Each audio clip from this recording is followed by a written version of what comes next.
Okay, hey, hi everyone. We're live on X and on YouTube and obviously here on Google Meet. Welcome everyone. I want to apologize for skipping the last session. Michael and I were at NeurIPS, and then one of our speakers from NVIDIA had some very happy news, and he had a conflict because of that news. So we didn't have a session, but here we are with Simon Moe from the UC Berkeley team. Simon is a vLLM lead. Doing one of my favorite sessions actually today. So that's a vLLM looking back at the year and sharing what's been accomplished with the project, and also trying to shed some light on what's going to happen and what we're planning for the 2026 roadmap. We're recording this call. We'll send you the recording. You can always share it with people. We'll write a blog out of it and all that good stuff. So stay on the lookout. So Michael, if you can go to the next slide, please. I do want to just I think there's one missing. Is there another one after this?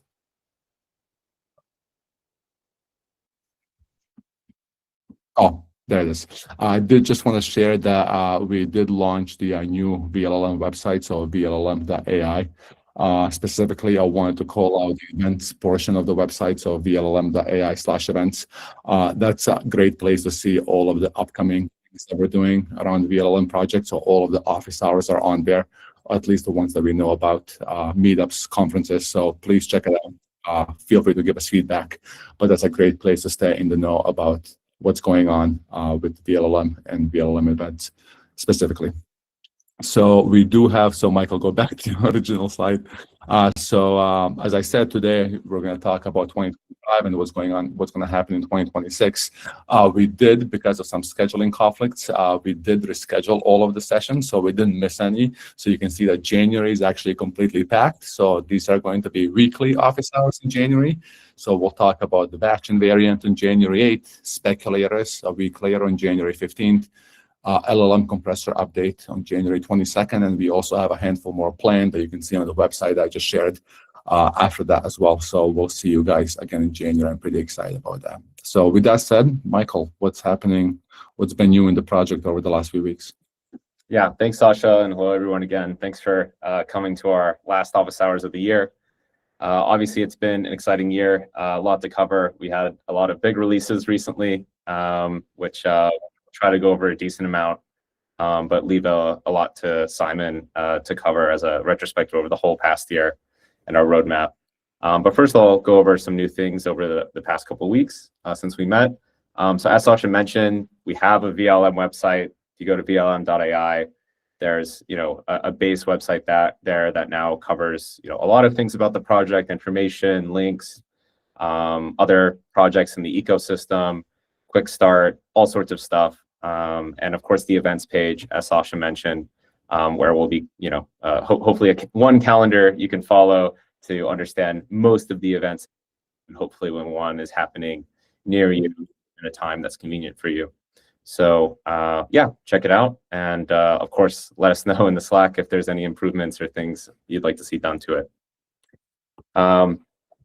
So to kick things off, as always, I want to cover what is vLLM if you're not familiar. Simon is going to go more in depth into it, but we've kind of updated this slide recently to cover some of the breadth and all the different things that vLLM means. But ultimately, it's an Apache 2.0 open source LLM inference serving project that's massively grown in popularity over the past 2.5 years. Over 65,000 GitHub stars, over 2,000 contributors now, and many GPUs running it 7 with contributions both from industry and academia. Many major companies use vLLM in production or in research, or even for their hobbies. So vLLM is what it is because of the vibrant, wide community that works on it. It's of course easy to use. It's a Python-based library with performant base layer. So it's a pip install or Docker pull away, supporting hundreds of different model architectures, all the state-of-the-art text language models, but also multimodal models. And now with, as we'll mention, the vLLM Omni project, Omni modality models, supporting those with many different types of parallelism. So running across one device, multiple devices, and even across nodes for cluster scale inference. And of course, not just running great on NVIDIA GPUs, but running on a variety of different hardware providers and hardware backends that contribute to different hardware plugins inside the vLLM ecosystem. And then, of course, vLLM as a project has many other projects that feed and build on top of vLLM for various things, such as model compression, serving infrastructure, distributed inference, speculative decoding, and so on. Yeah, so that's vLLM. Now getting on to some updates. We've been blogging a lot over the past few months. We have tried to blog a lot more, both within the core vLLM project ourselves and also with more contributors and partners in the community. And so, yeah, just over the past month, we've had dozens of blogs, or dozen plus blogs. So yeah, I think pretty happy about where we are now. And if you're interested in working with us and working on a blog, it really is kind of a pull request away. Of course, we'll go through review and such, and it'd be great to collaborate further on it. But we try to make it as easy as possible for people to collaborate within the project and talk about what they're doing either in the project or on top of the vLLM ecosystem. To highlight a few of the key blogs over the past weeks, vLLM Omni was obviously a really big project that we've been working on for a while now, sort of addressing the multimodal output problem and our unique approach to it, where we're pretty confident that the future architectures for LLMs in Omni modality is still probably going to be an autoregressive LLM core, but ultimately with modality specific encoders and decoders or generators. And so vLLM Omni is built for that, supporting many different image and audio output models. Yeah, since the launch, there's been a great flurry of reaction. I think it's already almost at 1,000 stars or more. So yeah, if you're interested in it, it's a great time to get started in this early project. And of course, it's the Wild West with Omni modality and open source. So yeah, hopefully it's fun to get started and build some demos on top. Next, we also launched the vLLM router as something that's been requested from the community for a while. Obviously, we have many distributed inference solutions in the vLLM ecosystem, but there was a need for sort of a lightweight router for sort of bare metal solutions. And vLLM router is exactly that, for managing either simple data parallelism or also disag PD on bare metal clusters or Slurm clusters. So this is a simple start to the project to address that and ultimately have just a basic router in the vLLM ecosystem. So yeah, check it out if you've been waiting for that. Next, Speculators 0.3 had its big release, which is a project we've been incubating for the past several months. This is obviously a library for training speculative decoding models. And this release is pretty important because it now is the first release with sort of performant training of Eagle 3 models. Instead of using transformers as the data generation, generating the data sets, because you need these hidden states from the models in order to train your draft models, using vLLM to generate those hidden states in a much more efficient way. And ultimately including vLLM in the training loop that Speculators uses is a key thing that we'll be building on top of and optimizing further to make training your own speculators easier for your models and your specific data and use cases. So yeah, give it a try, and hopefully look forward to a lot more draft models coming from the Red Hat team and also other teams working on top of Speculators. Next, we had a pretty major feature that has been in the works since September. I think it was like a 5,000 line PR, although a lot of it is tests and documentation, thankfully. But it's this general idea of not just disaggregating like prefill and decode for your autoregressive backbone, but also for multimodal models where you have like an encoder for vision or audio for disaggregating that encoder part of the model architecture as well, and separating, the encoder instance from whatever your PD or autoregressive instance is. And this, greatly improves performance or time to first token as you get into higher and higher throughput and bottlenecked workloads with multimodal models at scale.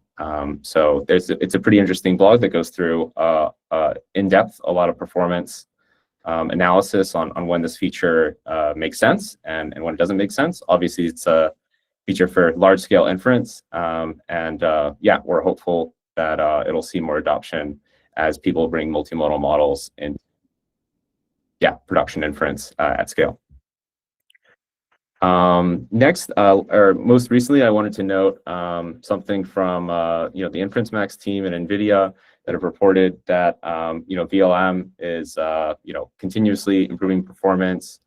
Obviously, we had Inference Max as the last office hours where they covered their sort of benchmark harness, benchmarking open source inference, NVIDIA has been working closely with us to continuously improve the performance of the of all models and especially models in that benchmark. And just within one release, basically 0.11 to 0.11.2, the .1 to .2 is basically a hotfix. We were able to greatly improve the throughput across a variety of QPS rates and concurrencies for GPT-OSS on Blackwell, and definitely expect more improvements here. But I think it's just a good example of how we're continuously trying to improve our baseline performance, especially on the cutting edge latest hardware of the day, which is always going to challenge the software. So now I'm going to cover some of the release notes.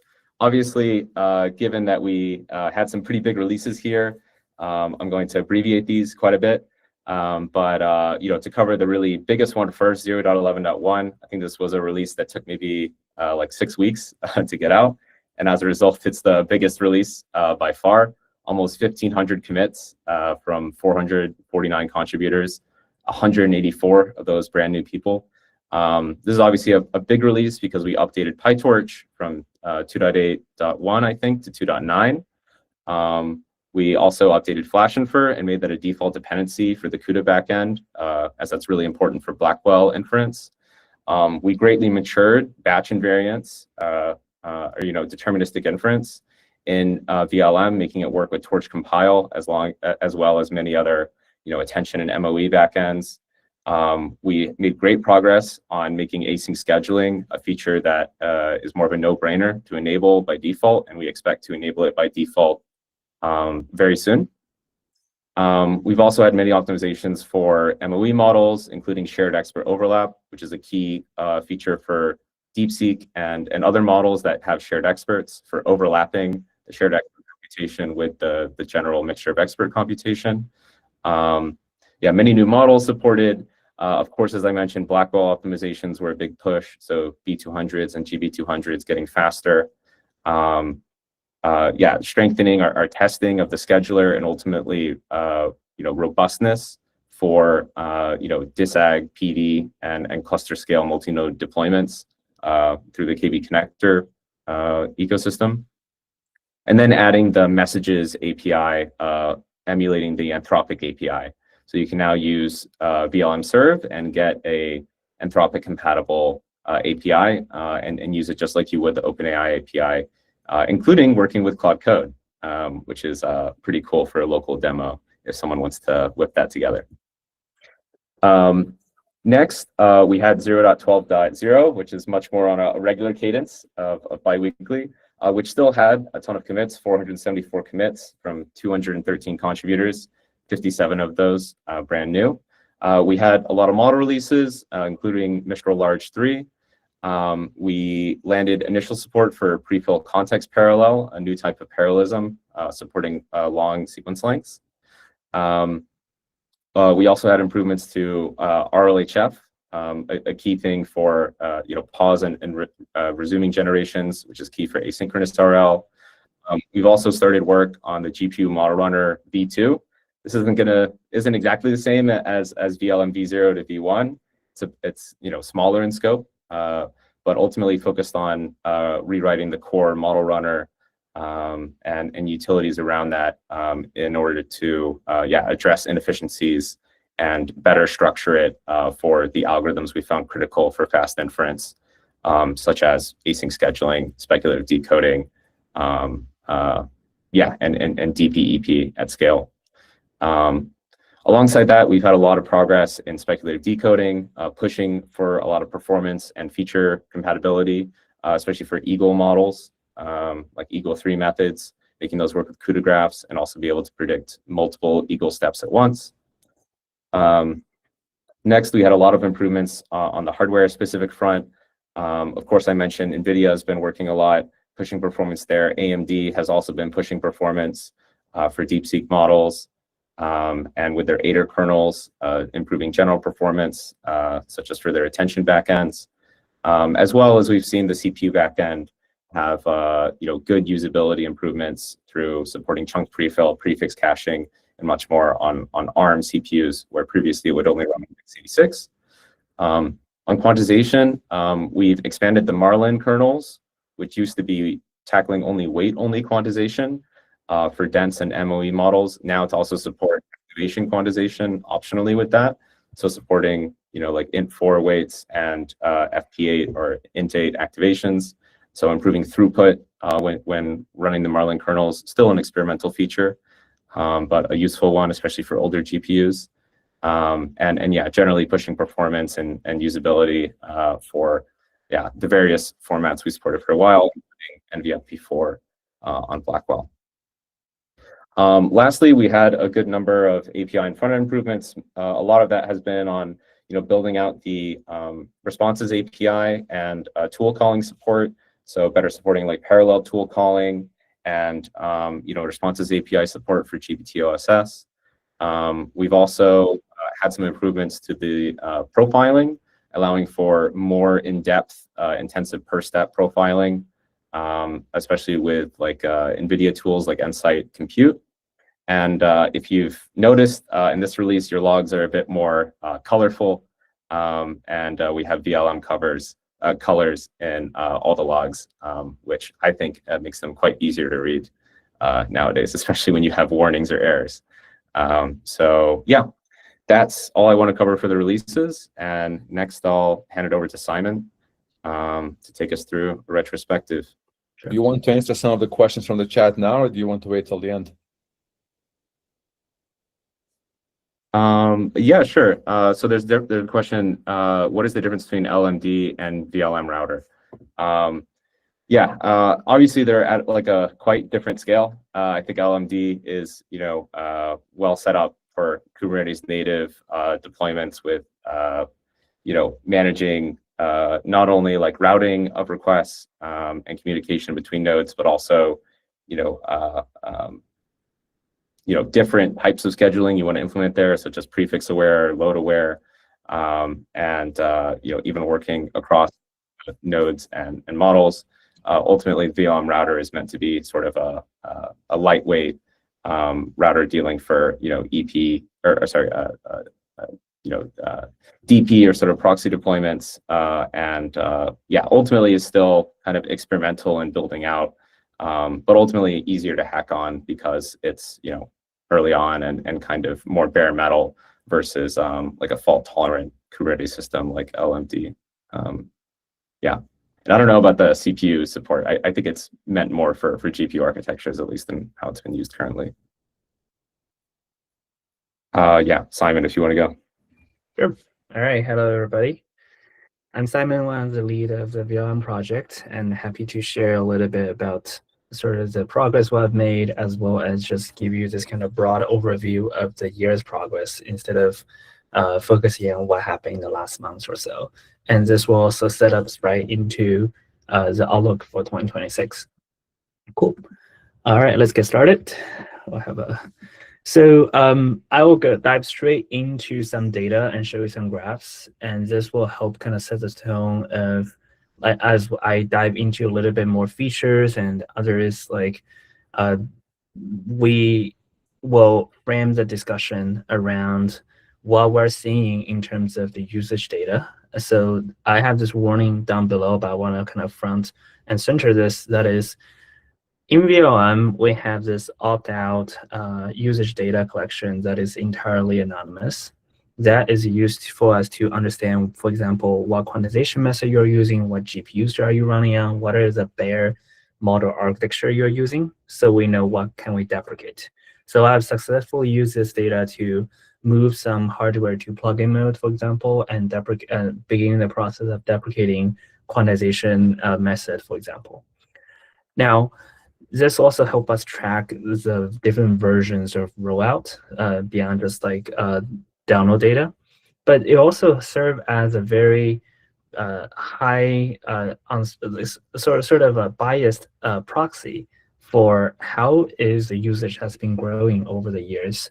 And in particular, the first figure here is showing that our growth has, this is the kind of the week by week data of in terms of vLLM instances.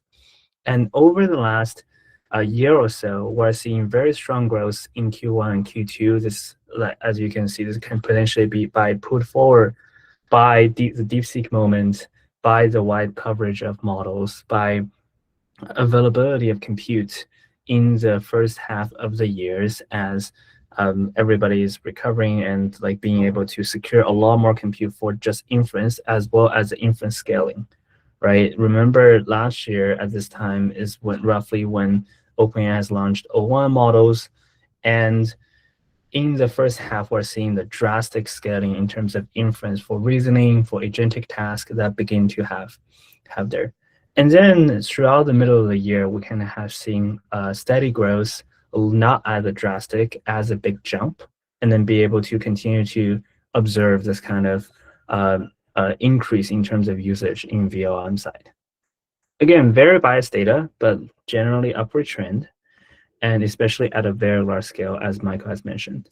The second part is a little bit interesting. We have a look at the family of model architecture. That is, what are the models, not exactly down to the base model or the model weights, rather it is the model architecture. So what we're seeing here is Qwen family is highlighted, is kind of dominating in terms of how people are using the vLLM 4. So that means like among like all the instances we're logging for this purpose, more than half week by week are running different kinds of Qwen models. This includes Qwen 2, Qwen 3, Qwen 3 VL, a Qwen Omni model, and as well as multiple ranges of different kinds of MOE and coder model. And this is pretty much followed by Llama, Mistral, GPT-OSS, Gemma, and of course all the usual popular models you would suspect. vLLM also has support for BERT and Whisper. You can also see them make it to the list. Yeah, so just to also clarify this, vLLM instance here specifically only means vLLM instance that lived longer than an hour, that have not opted out of usage data to the vLLM service. And so this is a very, very biased subset. And I just want to use this to kind of indicate and sort of level set our conversation. It does not correspond to total deployment globally. It doesn't track fork. It doesn't track anything related to anybody opting out. Majority of users, as I speak to folks, are opting out of this. So it doesn't really represent the global, but we know we're looking at a subset of data here. And hardware. So last year when I was showing this chart, what we're seeing is just a little bit of AMD being picked up in terms of the global footprint of vLLM. This year, we're continuing to seeing one, of course, NVIDIA is continuing to dominating, but also we're seeing kind of the rollout of AMD data center GPUs for LLM inference. You can also probably see this from semi-analysis Inference Max benchmark as well, where AMD's chip are stable, can run the model as accurately, but also they're catching up on performance. So this is what we're seeing from what the users has been telling us as well, is they start to get their hands on AMDs throughout this year, and running vLLM on ROCm has been an experience for them to be able to start deploying production workload on top. But like this increase in single-digit market share is from our bias sample is definitely very, very evident. Now, with those three figures, I will dive into 5 major sections of the trend in 2025 and how I'll tie those to how we're looking forward to 2026. So the first one is on the API front. So vLLM API over 2025 has been very much evolving from just a chat completion API to agentic and RL. Just to frame this, so when vLLM was first released in 2023, what we have is, first, this is the very first thing we have, that is LM class. This is almost a drop-in replacement to transformers, Hugging Face transformers backend that you can use to pass in a list of prompt programmatically in Python and then generate the output prompt. But very quickly, our community has contributed OpenAI compatible service. So that means you can have a drop-in replacement for any open source model, but without changing your existing client application. So your client application, instead of talking to your OpenAI service for GPT, you can directly reroute it to the open source model that have pretty much serve exactly the same purpose. So this has been kind of the state for the 2023 and 2024. But in 2025, we have been seeing an explosion of new APIs. So one of it here showing is, for example, Responses API. That is a new version of agentic API that built on top of chat completions designed by OpenAI themselves. Of course, this is not just the only one, but also when you're running vLLM Serve today, we have multimodality input. So you can put in images, you can put in video, audio, and as long as the model is designed and trained to understand it, it will. And what we're working towards also is a notion of streaming input. That is, as you continue to stream in video or audio, will the model be able to continue to understand it? This is a co-design with the inference engine and the model's capability. We have added re-rank pooling and embedding API. This generally is there to support use cases now. You can have transformers, especially in autoregressive fashion, to be able to generate embeddings more accurately than bidirectional encoders. And as well as Responses API, as I mentioned, more agentic. A SageMaker compatibility for drop-in replacement to the previous stack that you might be running on. And we're generally, in the next year going forward, we're very receptive to collaboration and partnership to make sure you can actually safely and easily migrate your workload to whatever stack you're running on to use vLLM. And one interesting thing is the explosion of coding agents like Claude Code. We're able to add Anthropic API.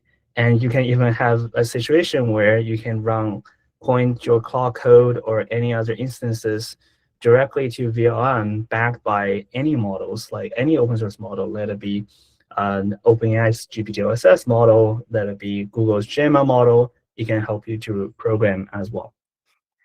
And additionally, we're adding tokens in tokens.api specifically for RL. So what we discover is starting from text in, text out, we're actually have done full circle to the end-to-end application client, but also back to the granular step of just processing tokens one by one. So we have been adding lower level APIs specifically for reinforcement learning as well. Omni-modality API, as Michael has mentioned, we have started this project via Omni, and that is set as the groundwork for potential image generation, video generation, and any frontier model related to multimodality output. And this is a new set of API we're designing and working with the community on. And speaking of evolving the API, evolving the sort of interaction surface that users are having with vLLM, the major trend this year is to work with RL framework. So a lot of logos you are seeing here are RL frameworks that are designed with vLLM in mind as first-class citizen to directly work together. And vLLM community has always been the bridge to help our framework to be able to leverage fast rollout, fast synthetic data generation, and to be able to do in-flight weight updates and have the frontier sort of optimization in place. And with that, let's talk a little bit about model. This is also a year that we learn how to evolve, support this whole ecosystem of the frontier LLM models in vLLM. So what we have so far is a workflow that supports almost all popular text generation models in vLLM. We directly work with all the model labs and to be able to make sure that the moment you release, finish training a model and open sourcing it, you'll get it through vLLM. And vLLM will have best of class support. And here, let me illustrate a little bit what does that mean. So when we're supporting a model, it is a amount of work that takes sometimes from days to weeks, sometimes even to months to make sure the model works well. And it is a non-negligible amount of effort from the entire community to work together. So first, if there's a model that we do not support, that's because due to our resource constraint and due to sort of technical reasons, we always have a fallback. That is a transformers backend. You can use Hugging Face Transformer to be able to run the model when they're not natively supported in vLLM. This kind of expands the vLLM coverage to a lot of more models in transformers. But in the exact model support workflow, the step number one of this model support process is accuracy. What we always do is we take the model that we have access to, we work with the model lab and model implementation team to verify the correctness. This goes as close to studying the every layer's hidden states tensor to the log probabilities and the final output, also to the macro scale benchmark to make sure we have the same score. What we're showing there on the left is kind of a tweet we put out when OpenAI released the GPT-OSS model, that we're verifying the macro accuracy using exactly the benchmark recommended by OpenAI to make sure we're reproducing exactly the score we need. And this is also enabled by new features in vLLM. So it's not just like work to make sure that the model is verified and have all both verified accuracy and performance, but also using new features such as batch invariance, bitwise equivalence, to make sure you can also deterministically figure out how many what are the log probability difference between training and testing, and what is the difference between different batches to pin down exactly the implementation error. This really helps our accuracy process. After accuracy, the next step is definitely performance. This is entirely a case-by-case difference process, but what we end up doing is not just prioritize and work on performance for new model, but also make sure it continues to stay up. So the way I'm trying to illustrate this is our benchmark and CI cost. That is, we put in a lot of resource behind this from the PyTorch Foundation, from the community, from all of our sponsors to make sure that you can have enough confidence that not just you have the best performance when the model is released, but also it improves over time and it stays there on both accuracy and performance front. And I want to, again, highlight a little bit of vision model. So this is a big year for vision models. So what we have been seeing is, while in 2024, we have Lava, we have other models coming out, this year, almost natively multimodal inputs has been sort of the consensus. And new models that comes out, let alone on the left is Quinn3 VL, which is the state-of-the-art open source vision language model that understands visual input. On the right is DeepSeek OCR, again, made a lot of news over the year to talk about, actually, you can have as a state-of-the-art open source OCR model that just beats all traditional methods as well. And these are all transformer based and natively supported in VR. There are two learnings. One is that more models are emerged with built-in multimodal understanding without compromising the strength in the text modeling task.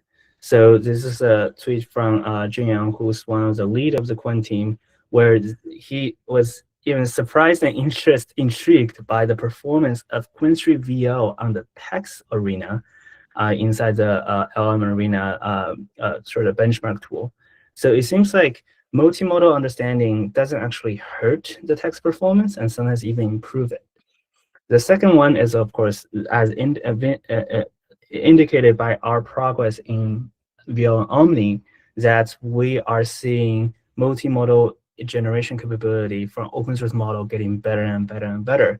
So we're now seeing in the arena, you can see the text to image benchmark. You have interleaving proprietary model, open source model, proprietary model, and open source model on top of each other. That kind of progress in there. And these are economically like valuable tasks that these models are doing, and vLLM is very proud to directly support them and make sure we're optimizing for that workflow. On the engine, this is also a big year for vLLM, and I would characterize it as we continue to make new releases for new models over time, we're actually revamping the vLLM core, and we have finished doing that throughout this year.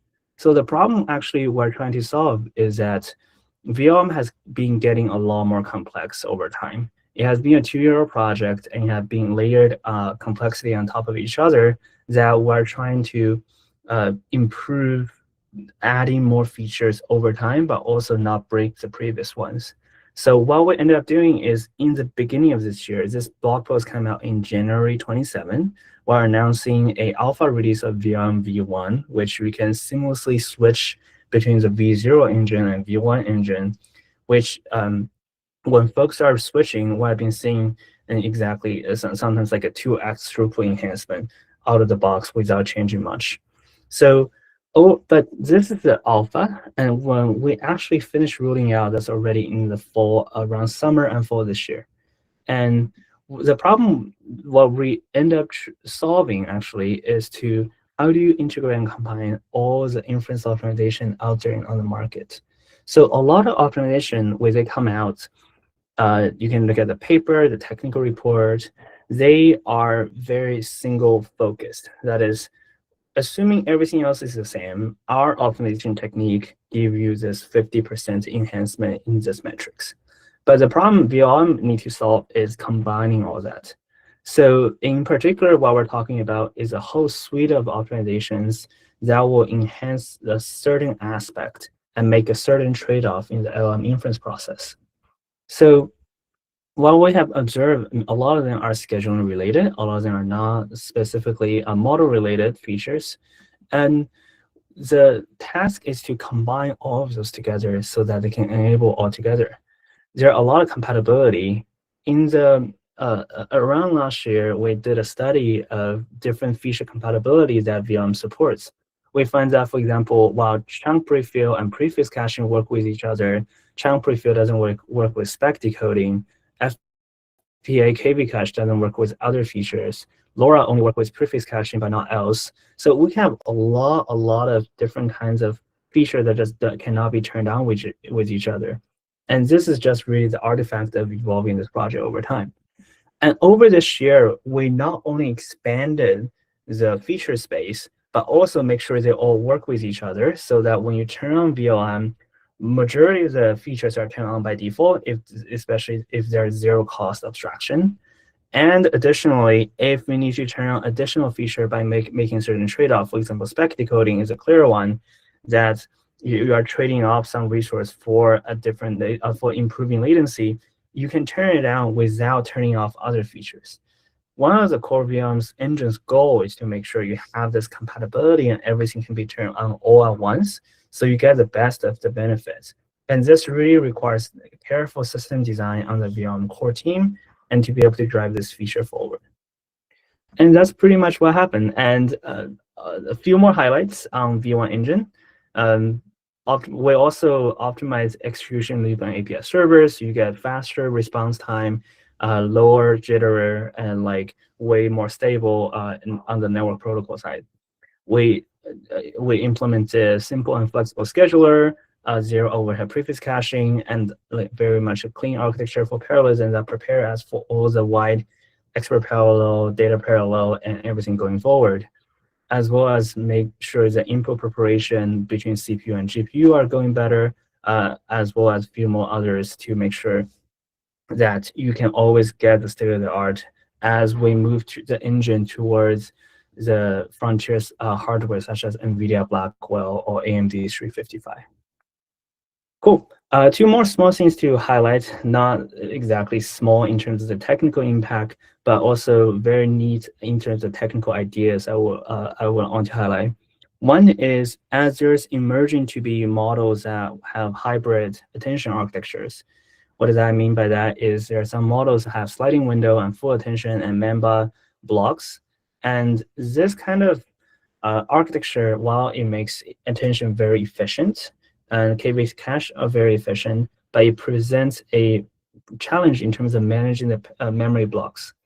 So this when we went back to the drawing board, actually started writing some papers about to focus on different ways, again, drawing from traditional operating system literature, different ways to minimize fragmentation, improve memory reuse, and have different kinds of memory allocation and eviction algorithms for different blocks and different types of KV caches. And this feature, hybrid allocator, has been inside of vLLM for the last about 6 months, and they have been powering models such as QueenStreet Next and a new generation of models such as DeepStreet 3.2. Next is another idea where we set up on the extensibility front of vLLM. As KV caches are not just resident in a single GPU, we're seeing a lot of needs of transferring to disk to other instances for PD or storage. And this is when the entire vLLM community got together and designed a KV connector API. And this is nothing more than a simple API to allow you to offload KV cache, bring in new KV cache, and then let vLLM be aware of external KV cache so that you'll skip computation and leverage what we already have. And this is already going through several iterations here, along with the cache team, LMD team, NVIDIA Dynamo team, to make sure that this API is robust, high performance, low cost, and like zero overhead. And out of the box today, you can use this to support just offload to CPU, offload to storage, to Redis, to other storage system, and even local and global disk. And finally, let me just touch on these two slides real quick. One is I have mentioned API, I have mentioned models, I have mentioned the engine. Then the next layer of the stack is very clearly hardware. So this is, again, is a big year for NVIDIA on hardware, that we're seeing the transition from for NVIDIA to transition from Hopper to Blackwell. And this is also illustrated by the semi-analysis inference max benchmark, where Blackwell deliver way better performance compared to Hopper. And vLLM, it has been one of the implementation within inference max to illustrate these differences.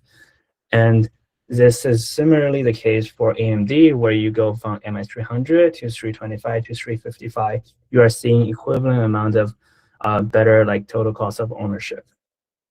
But this is data center frontier hardware, but we're also looking at the ecosystem of vLLM hardware support. One, for example, is the recent announcement of vLLM TPU. This, again, has been 1 year in the making. So in the beginning of 2025, this project got started, and then around the Q4 of 2025, this project got launched. And vLLM TPU is a brand new rewrite of how vLLM will work on the Google's TPU chip. And if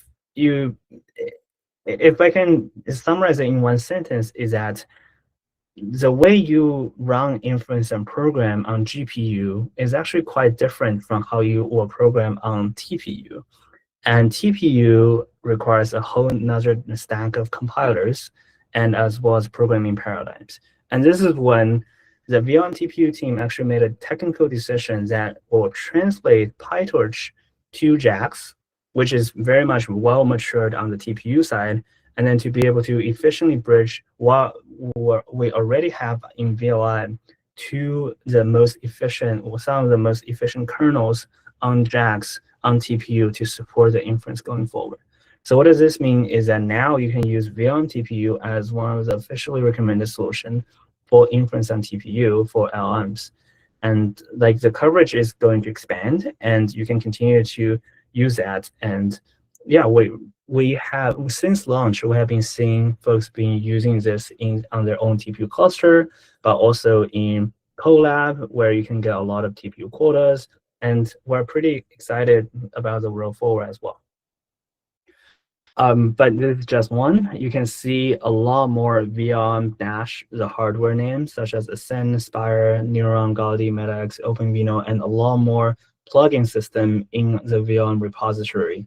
This is where we directly opened up a official collaboration with a hardware vendor, and while we're evolving the vLLM core, we make sure that there's a stable, extensible hardware interface where you can evolve the hardware implementation aligning with the infrastructure together in time.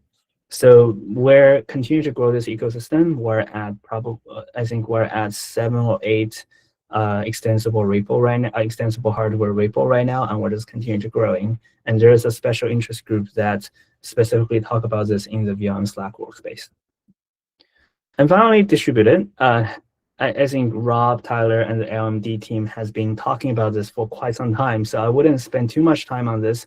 The only thing I will mention here is reference architecture is a strategy for vLLM going forward to focus on, look, vLLM core itself is a single instance implementation. How do you orchestrate multiple vLLM copies, and how do you scale it out? We require a lot of partnership across the community to figure that out together.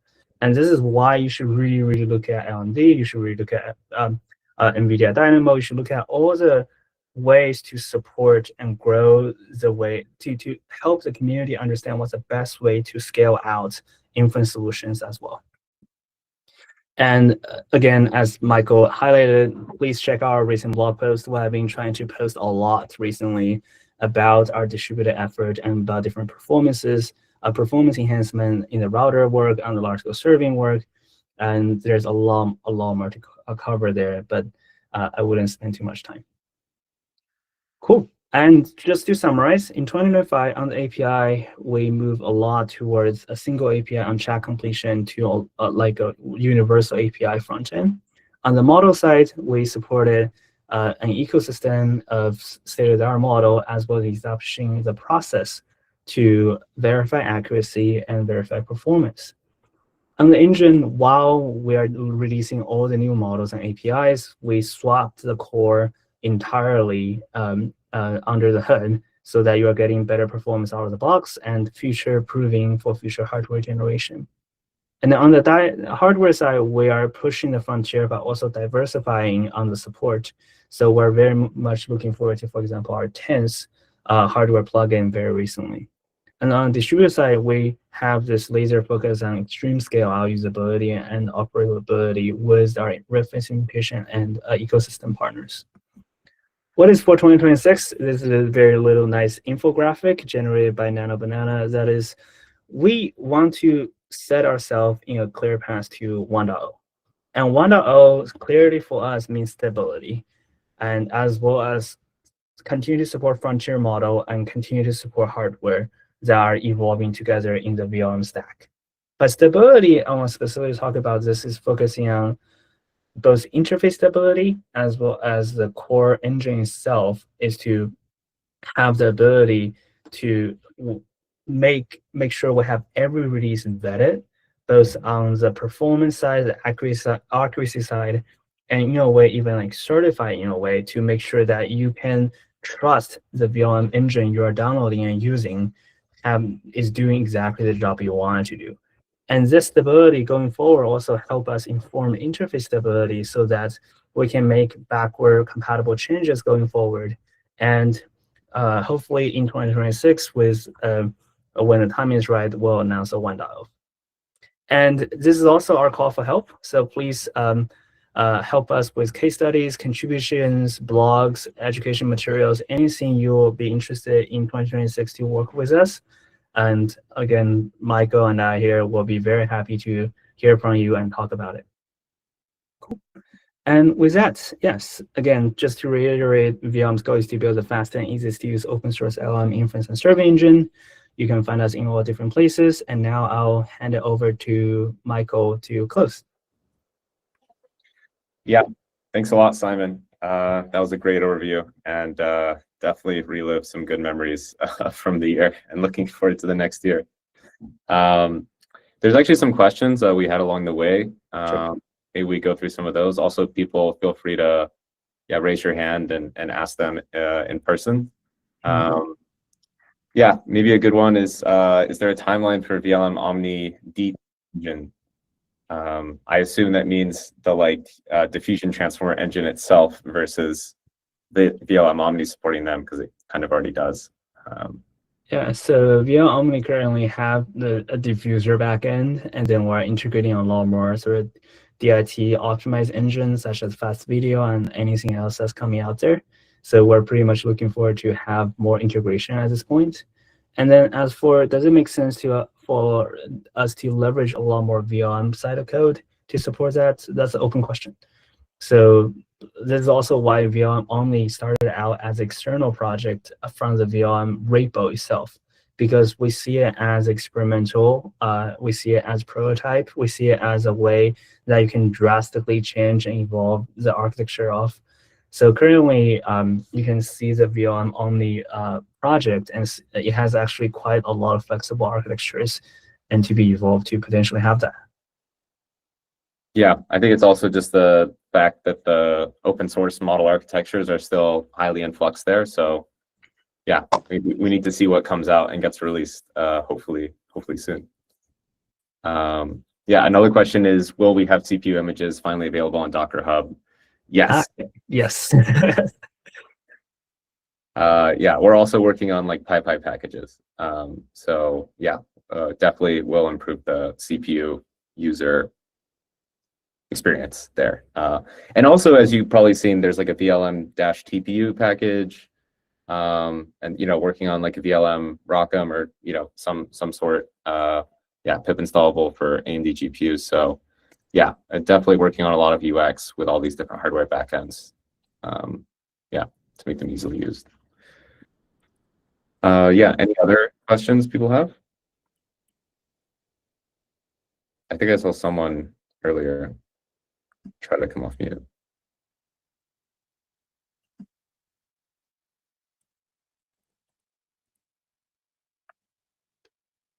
No, okay.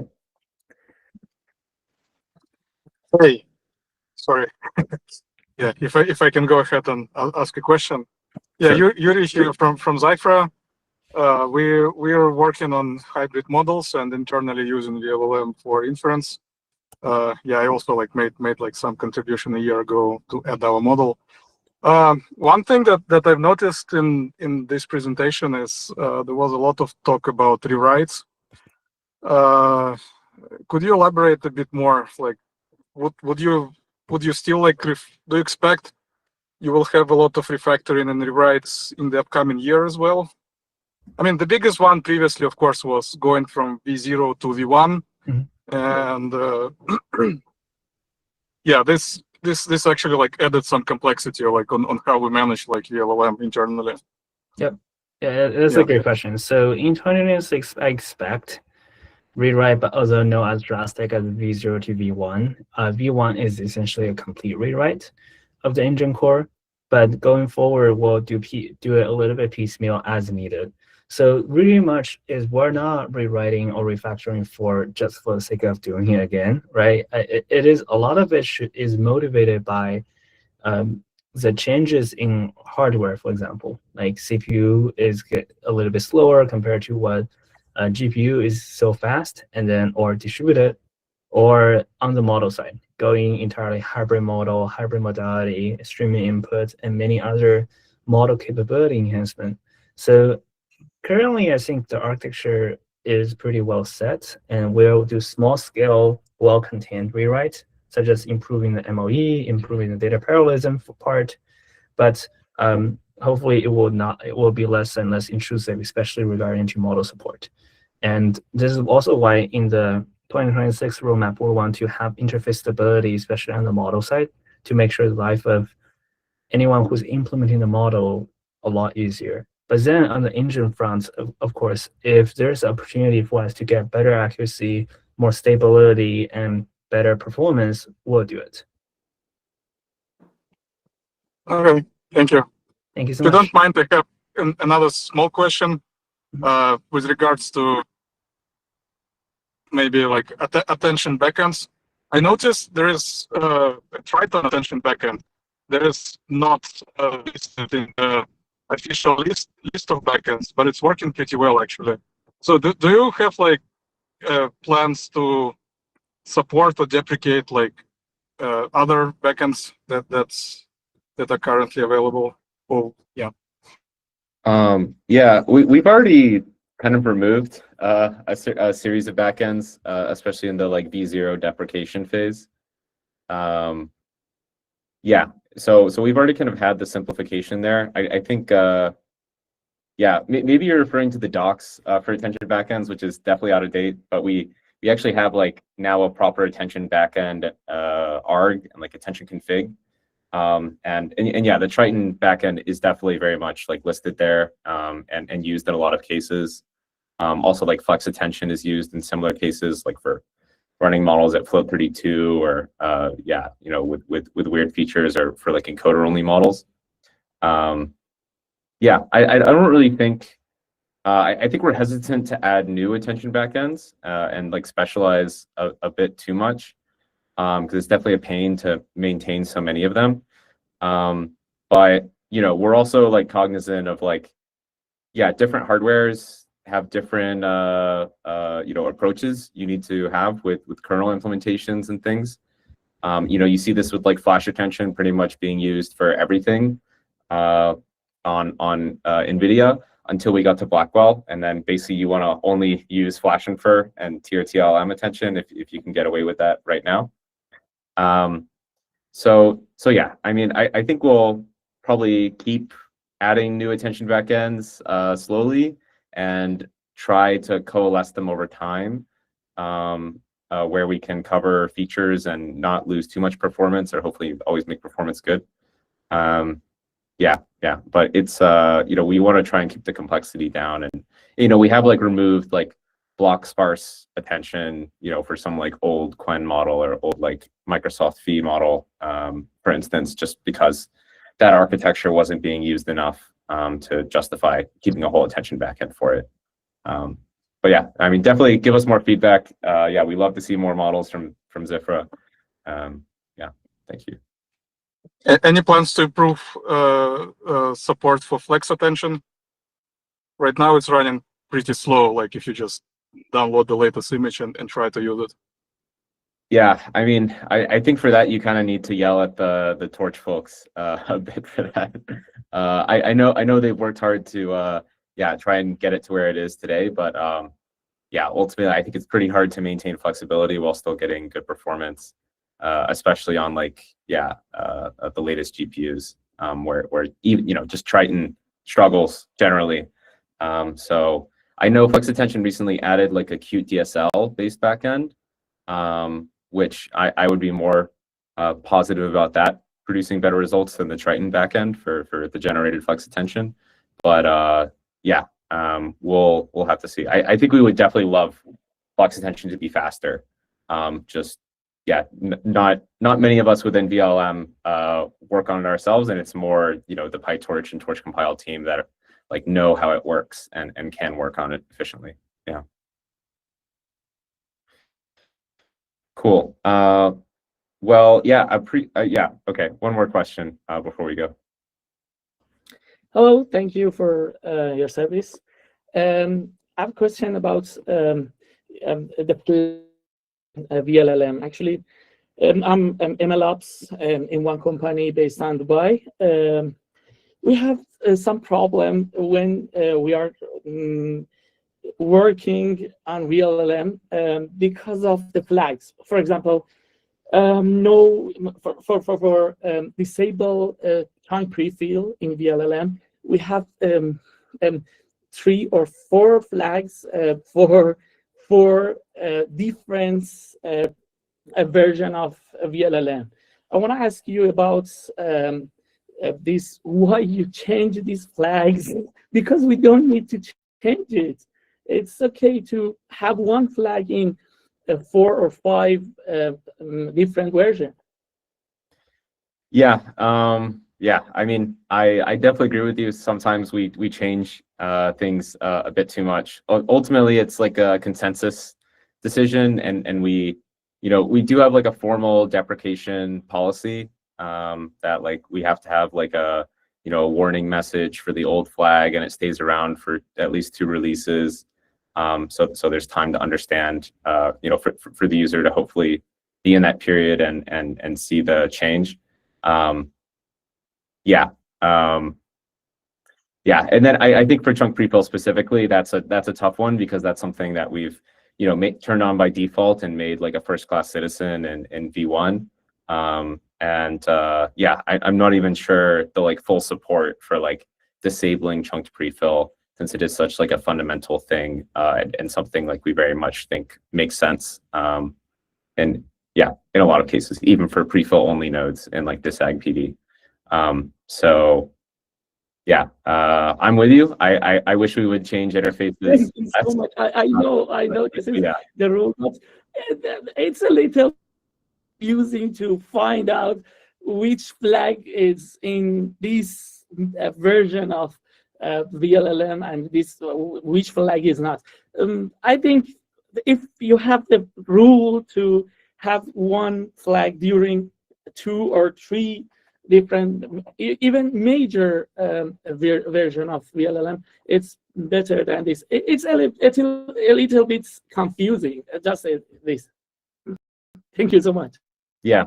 I think we're all taking the opportunity that we're still in 0.x, and this is something I think we'll have to be more strict about in 1.0. So yeah, definitely hear you out. Yeah, we need to improve stability there in our user-facing interfaces. Yeah.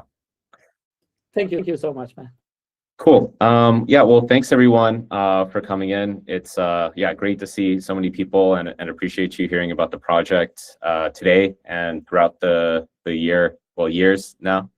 I hope everyone has a good rest of your week, a good holiday, hopefully some time off, hopefully some time to do some maybe fun engineering hacking on the side. Just hope you have a great end of the year and celebrate it like we will. Thanks, everyone. See you next